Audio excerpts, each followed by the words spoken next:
Welcome to this explainer.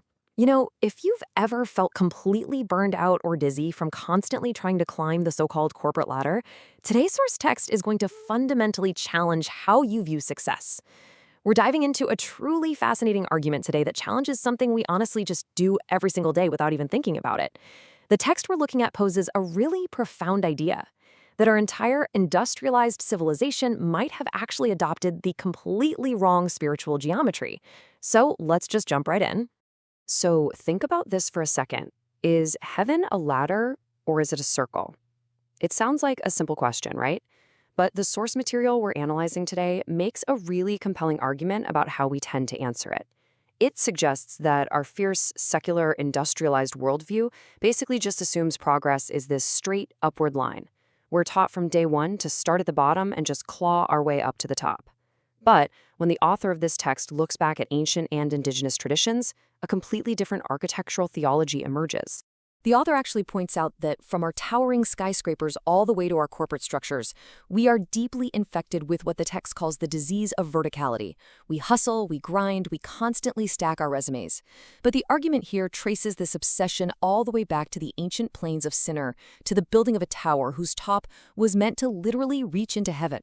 According to the source, this is a desperate, artificial ascent, one where you arrive at the top completely breathless, totally exhausted, and having climbed over the backs of your fellow mortals just to get there. To further illustrate this vertical disease, the text brings in a really interesting concept from Nephite history, the Rameumptom. If you're not familiar, this was a holy stand built by an apostate group known as the Ziggurats, and it was specifically designed for just one person at a time to stand elevated high above everyone else. The author brilliantly frames this as the ultimate anti-circle.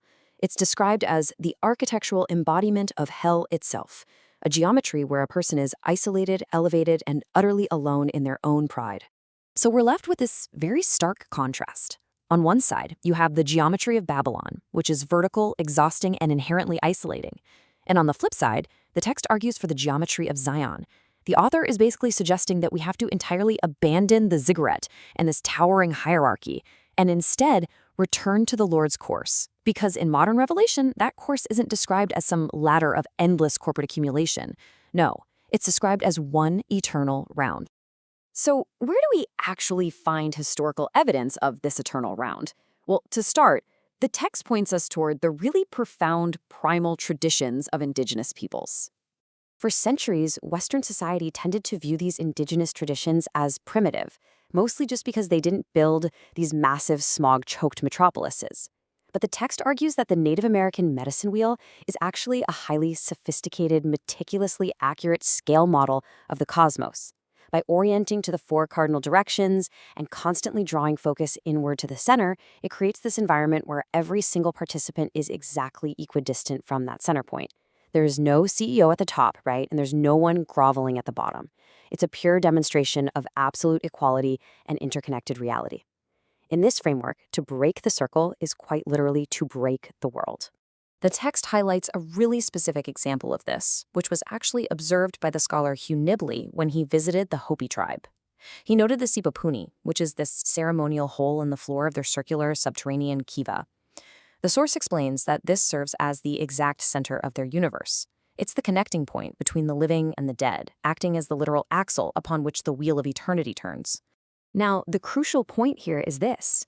We have this beautifully preserved indigenous tradition in the Americas, but you might be wondering, how on earth does a Native American medicine wheel connect to the theological architecture of the Old World? It's a fantastic question. And to answer it, the source text takes us all the way across the globe to the early Christians. The analysis reveals something pretty amazing, that the exact same circular geometry was actually highly prevalent in early Christian traditions, right up until it was purged by hierarchical clerics in the 4th century. This idea builds really powerfully in the Acts of John, which is an early Christian apocryphal text. It describes this absolutely breathtaking scene on the night before the crucifixion. Picture this. Jesus commands his disciples to form a circle, to hold hands, and to dance, while he stands in the exact center. And he declares, "He who dances not knows not what is being done." So what is actually happening in that circle?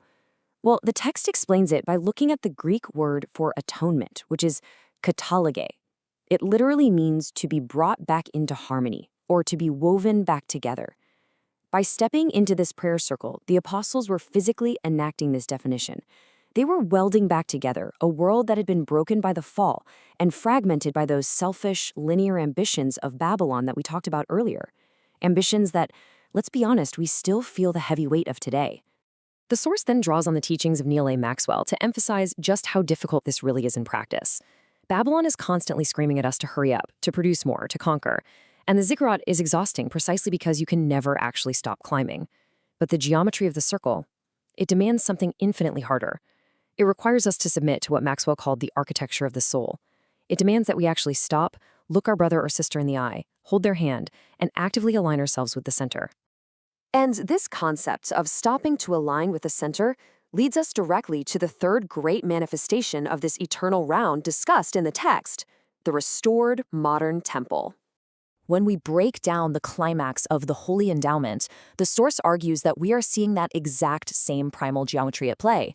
First, you have the center point, the altar, which functions just like the sipapuni we talked about, serving as the spot where vertical heaven intersects horizontal earth. Second, you have the compass directions, which represent drawing in the fragmented pieces of humanity from the four winds. And third, crucially, you have the absolute requirement of unity and consent. This brilliantly illustrates a core theme of the entire text. A circle simply cannot tolerate a Rameumptom. You literally cannot stand in the circle of Zion while simultaneously looking down on the person whose hand you're holding. The temple enforces this celestial law of being of one heart and one mind. And the author makes a point to note that if there is a broken link, if someone harbors ill will, the power of the circle fails. The current of revelation just cannot flow through a broken wire. To back this up, the text references Joseph Smith, who grasped this concept with just stunning clarity. This quote shows how he likened the immortal mind of man to a ring. If you cut it, well, then it has a beginning and an end. But if you join it together, it has no beginning, and it continues as one eternal round. The unbroken circle absolutely is the geometry of eternity. The explainer text brings all of this together to emphasize a really profound point. According to the author, Joseph Smith wasn't just inventing a brand new religion from scratch.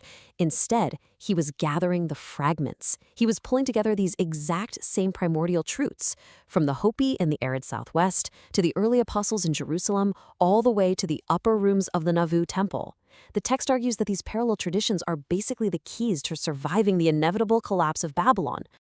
Drawing a pretty stark warning from the writings of Hugh Nibley, the text points out that modern Western culture, with its frantic, wealth-obsessed, and often environmentally destructive habits, is actually suffering from the exact same vertical madness that destroyed ancient civilizations like the Nephites.